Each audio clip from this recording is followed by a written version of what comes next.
कि तात रखी ये कन्या के प्राण, तात रखी ये कन्या के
देवकी बड़ा ही अनुनय विनय करती है, पर कंस दुष्ट नहीं सुनता।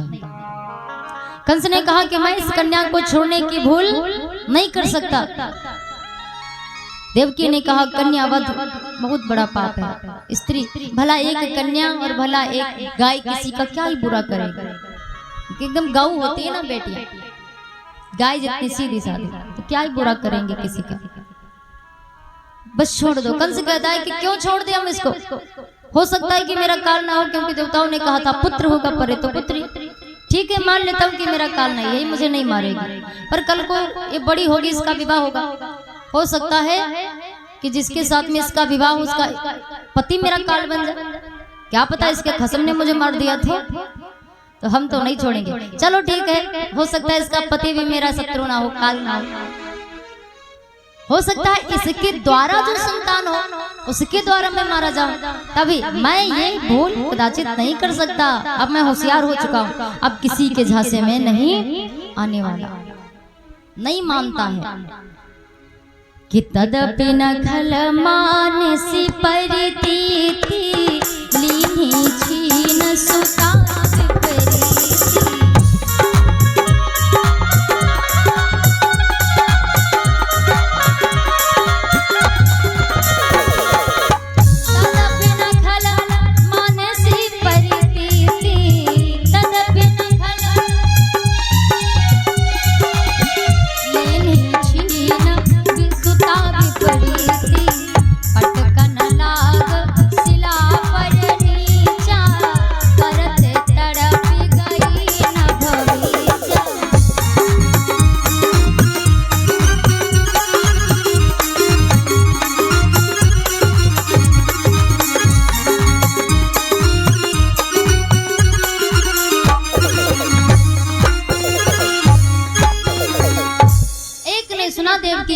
कंस ने छीन कर उस कन्या को अपने जैसे ही भुजाओं पर उठाया, हाथों से उठाया ऊपर।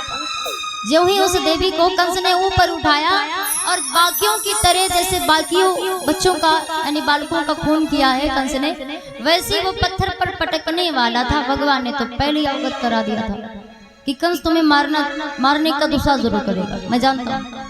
तुम उसी वक्त आकाश मार्ग में वायुमंडल में उड़ जाना और अपने अष्टभुजी रूप में प्रकट हो जाना और विद्धि पर्वत पर जाकर के, विंध्याचल पर्वत पर जाकर जगत का कल्याण करना। ये सारी जैसे क्या करना है सारा कार्य भगवान ने माया को पहले समझा दिया। जैसे कंस मारने के लिए ऊपर उठाता वैसे वो आकाश की पटकन लाग शिला पर नीचा करते तड़प गई नवमीचा। वह देवी हाथ से छूट कर एकदम तड़प कर यानी उड़कर आकाश मार्ग में चली गई। वह प्रजाति उस योग माया ने बनाया अपना अष्टभुजी स्वरूप, जो परम आदि शक्ति का स्वरूप है। बोली आदि शक्ति मैया की क्रोध पूर्वक वह कन्या ने कहा, एक कंस बस कर, और कितना करेगा तू। तेरे इन्हीं व्यवहार के चलते तेरे पाप का घड़ा जल्दी भर गया। कि चिल्ला कर कहा अंबिका ने, मतलब माता जी का भी नाम अंबिका है, केवल हम ही नहीं है। कि चिल्ला कर कहा अंबिका ने, गिरे अभिमानी रे मतवार।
पर बो दिया है, बस वो तैयार होने की देर है उसकी। विश्वास मान रे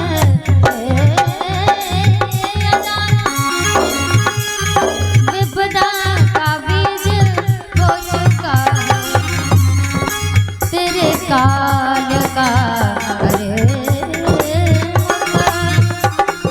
गोकुल में जन्म हो चुका है।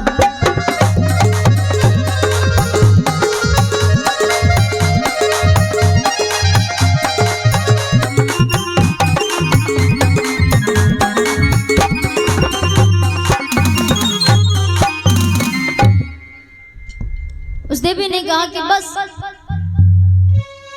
तेरे अधम करने की सीमा तू अब लांघ चुका है। विपदा का बीज यानी अपने जीवन में विपत्ति का बीज तूने डाल दिया है। और कब डाला? जब तुमने देवकी की 6 संतानों का वध किया। तेरा पाप का घड़ा तो तभी भर गया था। अब दिन गिन, अपने जीवन के दिन गिनना शुरू कर दे।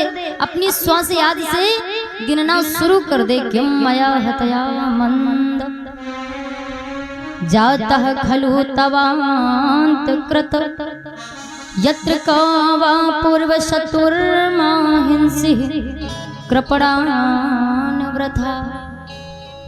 उस योग माया ने कहा, उस देवी ने कहा, रे मूर्ख, तुम मुझे क्या मारता है? तुझे मारने वाला तो इस धरती पर पैदा हो चुका है। कंस ने जैसे इतना सुना, थर थर कांपने लगा। सुनते ही कांप कर कंस, घबरा कर कंस ने कहा, अच्छा बहन जी ये बताओ कि वो कहाँ पैदा हुआ है, किसके घर में आया है, किस गांव में आया है? उस देवी ने कहा, ज्यादा कुछ नहीं बताएंगे, बस इतना समझ ले कि वो तेरे आस ही पास है, तेरा काल तेरे आस ही पास है। इतना कहकर वो माया तो दृश्य। अब कंस कांपने लगा कि मेरे लाख प्रयास पर भी मेरा जो शत्रु यानी मेरा जो काल है, मुझे मारने वाला, मेरे प्राण हरता मेरे हाथ से निकल गया। चरणों पर गिर पड़ा देवकी के, हे बहन क्षमा कर दे, बहुत सताया तुझे, मेरे जैसा भाई भगवान किसी को भी ना देना, क्षमा कर दे, माफ कर दे। कितना सताया मैंने, तेरे आंख के सामने तेरे 6 बालकों को, पुत्रों को तेरे सामने पटक कर मैंने उनका खून बहाया, उनका खून किया, मार डाला उनको, तूने कुछ नहीं किया। आज भी देख कितना बड़ा अपराध करने जा रहा था। पर आज मुझे पहली बार पता चला है कि देवता लोग भी झूठ बोलते हैं। अरे झूठ ना बोलते तो आकाशवाणी ने कहा था कि देवकी का 8वां बालक तुम्हारा काल होगा, और ये भी कहा था कि वो देवकी का पुत्र होगा ना, तो आपका पुत्र होता बहन तो यही आता, मथुरा आता, और मेरा काल तो कहीं दूसरी जगह पैदा हो चुका। तो मतलब देवताओं ने मैं झूठ बोला, मुझे उल्लू बना दिया। अब मुझे ढूंढना चाहिए बिना कोई देर के। इधर देवकी ने कंस से कहा कि देखो भाई, हम अपने इस दशा का और अपने इस स्थिति का किसी को दोषी नहीं मानती, क्योंकि मैं शास्त्र में लिखी इस बात को मानती हूँ